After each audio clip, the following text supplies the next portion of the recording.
George Mason University. Welcome back inside the press box. I'm Nathan LaPierre. And I'm Matt Newman. Matt Newman's been taking on a lot of titles recently. He's been calling himself the resident doctor, the resident statistician. What's next, man? Yeah, well, I think at this point, I'm just going to be the MVP of the press box, so I think I might take a couple episodes off, kind of let Nathan do his thing. I'm just going to chill over here. Oh, my God! Ah! And that's what happened with the Nationals recently, inside their dugout. Yes, if you missed it, Bryce Harper and Jonathan Papelbon got into a physical and a verbal confrontation in the dugout during one of their recent losses. By the way, I'm expecting an Emmy for Best Supporting Actor in that segment. Yes. Well, I am still the MVP, so I'm just kidding. But yeah. So, obviously, this was kind of almost like a microcosm of the Nationals' overall season, which was basically a huge disappointment. Yes. So and dysfunction. Very dysfunctional. Yes. And it's fair to question what went wrong with the Nationals. They were expected to be an MVP caliber team. They started off the season a little slow, but they caught the division lead for a good portion of the season. Around the trade deadline, they wanted to make some moves. They lost Clippard this offseason. Craig Stammen got injured for the year. So they wanted to bring in a closing level talent. Yeah. And Drew Storen, even though he was having a great year this year, has not exactly inspired confidence at all times. Yeah. So they decided to bring in Papelbon. Yeah. So is that what threw it all off? What do you think? I think it was certainly a precipitating factor that kind of led to their problems later on. Once he came in, I think they came in 3 games above the Mets, and they finish in right now about 10 games below them. Well below. So that's obviously a major decline. I do think there are other circumstances that led to. They had a ton of injuries this year. I think I saw on SportsCenter that only of the projected national starting lineup for the entire year, that projected starting lineup only played 2 games together all year, which is that's almost unheard of. Span and Rendon were out a lot. Yes. And when they came back, they obviously had to come back from injuries, so they were they were rusty. Right. It just wasn't clicking all the time. And anytime you have that going on, it's really hard for any team to be able to withstand that. But I do think the bullpen was a big part of it. Yes. Especially when you saw that critical 3-game series we had against the Mets, where we lost all 3 of them because the bullpen blew all 3 games. Yeah.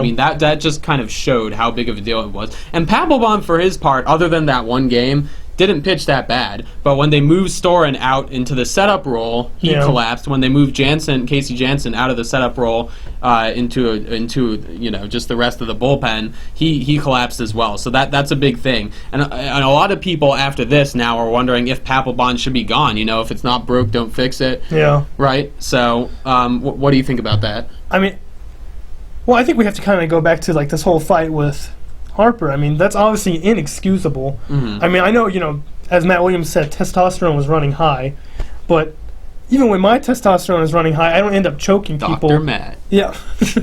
Naming the hormones. Yes. All those catecholamines. Shout out to Professor Tondi out there in Biology 431. I'm going to choke you again. Anyways, that's not good. Anyways, so even though the testosterone is flowing, that's not acceptable.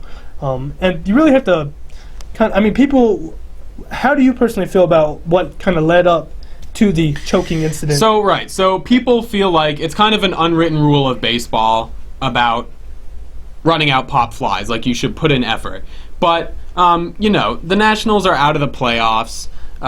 There's a very low chance that ball is not going to be caught. Yeah. And a lot of people would not have run out that ball. Yeah. In fact, there were other Nationals in that game that did not run out pop flies. Yeah.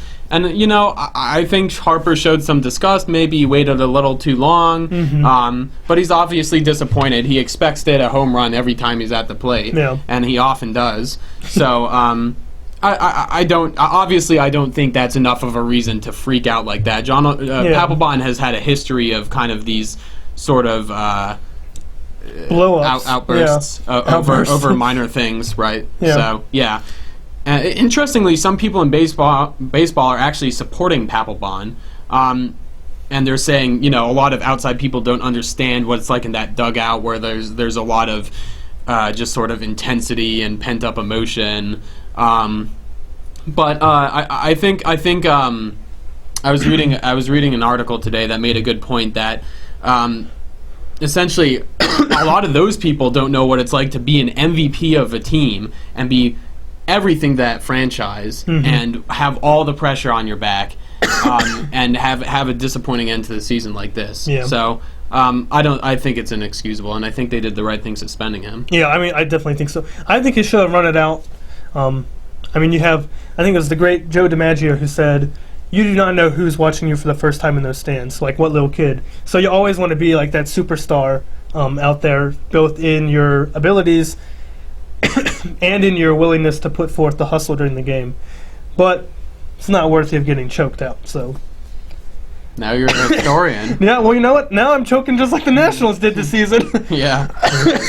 I hate to think I took part of that at the beginning of this episode. But, yeah. Well, before I completely choke, let's go ahead and end this episode of the Press Box. I'm Matt Newman. I'm Nathan LaPierre. Press on, George Mason. Press on. I literally can't breathe.